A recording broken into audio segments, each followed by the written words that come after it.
the numbers only hold half of the information that an interval can tell us. We also need to know the type of interval that we're dealing with. This is Ashley from Ashbea Music. Today's stream is going to be all about intervals, the distances between the notes. Just like we have relationships, we have families, we have friends, different people who we interact with. Notes have relationships as well. Just like one person on their own can't do very much without the help of other people, one note on its own doesn't mean very much. It's only when you put that note with other notes, either one after the other or on top of one another to make a chord, that these notes start to make sense outside of just being notes. You establish relationships with these notes, and these relationships mean something. Emotionally, musically, they have significance beyond just being notes. We are going to have a look at the piano and see if we can find out intervals by counting semitones. You might have learned about two particular intervals called the semitone and the tone. These are the smallest intervals we have in our Western system of music. A semitone goes from C to D flat, or it can go from E flat to E, right? Doesn't matter what color keys you're going to. A semitone is from one note to the next note up, regardless of the color. C to D flat will be a semitone. If we go from a black key to a white key, E flat to E, that's also a semitone. However, there are pairs of notes on the keyboard next to each other that don't have any black key in between. These notes are also semitones. So for example, B to C is a semitone. A tone is the distance of two semitones combined. So if we went from this C and we went up one semitone to D flat, and then from the D flat up one more semitone to D, the distance between C and D would be a tone. So now we know about semitones and we know about tones.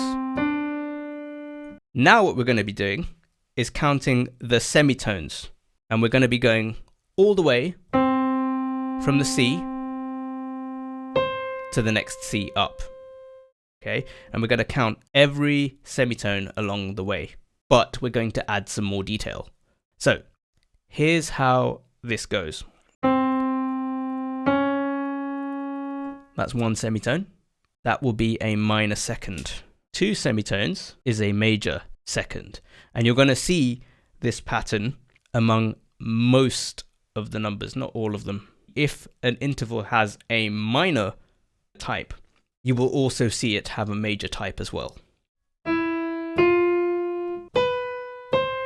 These are minor seconds. Major seconds, that's two semitones. Major second.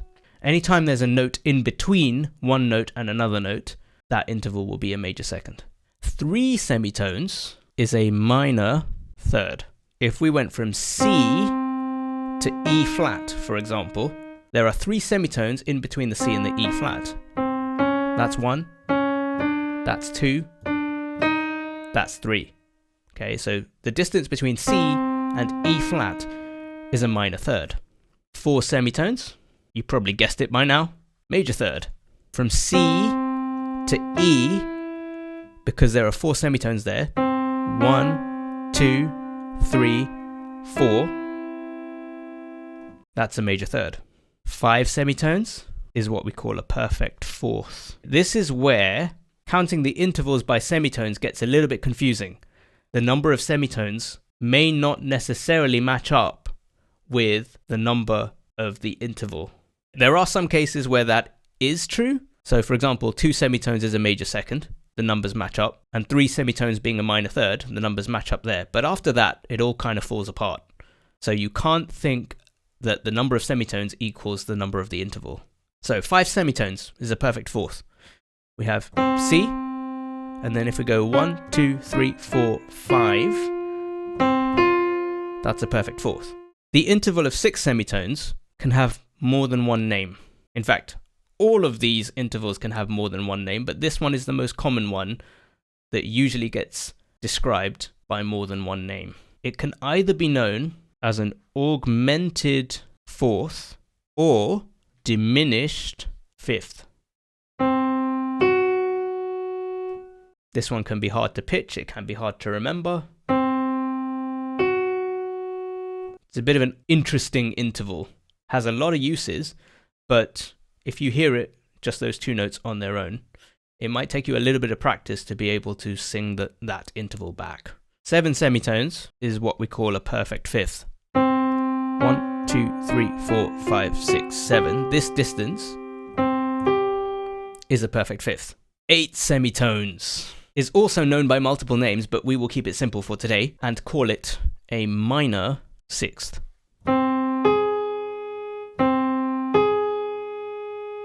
Right, that's a minor sixth.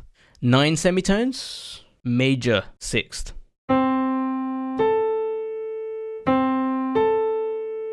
10 semitones is a minor seventh. 1, 2, 3, 4, 5, 6, 7, 8, 9, 10. 11 semitones is, I bet you can guess this one, a major seventh. And this one also sounds kind of weird, because it's almost an octave, but not quite. And hearing those two notes together can make it sound like it's a little bit odd or out of tune. And that's because these two pitches are so close to working well together, but they're just off enough to make the sound weird. It's the best way I can describe it for now. The final interval we're going to cover in this method is 12 semitones, which is what we call a perfect octave or perfect eighth. And this one is from one letter name to the same letter, either up or down. And for all you guitarists out there, the semitones are the same as the number of frets. If you go 12 frets up on your E string, you'll get to another E. Any of your strings will have the same letter name higher up, 12 frets away from your open strings. So this is kind of a universal thing. So that's intervals by semitones. By the time you get to grade 4, you have to deal with notes that we call double sharps and double flats. So for example, just like I can have F sharp, I can also have F double sharp.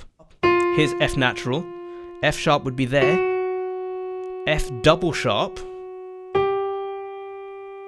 is the same note as G natural. It's the same pitch but a different note. Imagine if you spelled the word cat, but with a K instead. They sound the same. They just look different. That's exactly what enharmonic equivalents are. But once you get these double sharps and double flats, things get a little bit more complicated in terms of your intervals. We have to start using a combination of things to work these out.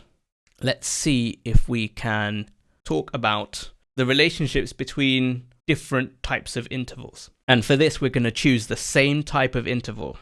As we worked out before, A to E is a perfect fifth. We've got 7 semitones here. 1, 2, 3, 4, 5, 6, 7. So this interval here is a perfect fifth. The next interval we're dealing with has taken that top note and made it go lower by a semitone. So we've gone from E to E flat. What happens when you take a perfect interval down by a semitone is that it becomes diminished. It becomes a diminished fifth. It's still a fifth because we're still dealing with A to E. All of these notes are some type of A to some type of E. Whether that's E flat or E sharp, doesn't matter. If it's A to E and it's got 5 letters there, it will always be a fifth. So the first one, perfect fifth. The diminished fifth is A to E flat. A to E sharp has gone the other way from the perfect fifth. So instead of A to E, now we've made the top note go higher instead of lower. And this augments the interval. It makes it grow bigger. An augmented fifth. So perfect intervals can either be changed into diminished intervals by going one semitone down, or augmented intervals by going one semitone up. And any perfect interval can do this. Okay, so perfect fourths, perfect octaves, any interval that is perfect can become diminished or augmented. But these are not the only types of intervals that can become diminished and augmented, as we'll see now. So now we have 4 different types of intervals here. So we're dealing with A and F, and those letters won't change, so the number won't change. Now, let's have a look at these intervals, and I'm going to play them on the piano. We have A to F, we have A to F sharp, we have A to F flat. Don't get confused by the sound. We're thinking about the theory here. We're thinking about how the note is written, not how the note sounds. Okay, so this is A to F flat, and then we have A to F double sharp. Right? These may sound like the same pitches as other intervals, but because we are theoretically writing them all as sixths, they have to be written as some variation of A to F. We cannot change the letter of the note, because then we change the number. Okay, so A to F. 1, 2, 3, 4, 4, 5, 6, 7, 8. 8 semitones is a minor sixth. A to F sharp is a major sixth, because the F has gone up 1 semitone. Now things get interesting. A to F flat. What happens when we take a minor interval and make it smaller? If we go from minor down a semitone, we get to diminished. And similarly, if we take the major interval and we make it bigger by 1 semitone, we go from the F sharp to the F double sharp instead, this becomes the augmented sixth. So the perfect types of intervals can only have 3 possible types, right? If you change their accidental, you can get perfect intervals, you can get diminished intervals, and you can get augmented intervals. But when we deal with the interval numbers that have minor and major types, we can end up with 4 different types of intervals. Okay, we can get minor, major, diminished, or augmented. It's really, really important to know that difference. Hey, this is Ashley. Thanks for watching this video. Follow us on Twitch to catch up with future streams, and subscribe to our channel to not miss future videos in this series. Here's a video YouTube thinks you'll like. We'll catch up with you again over there.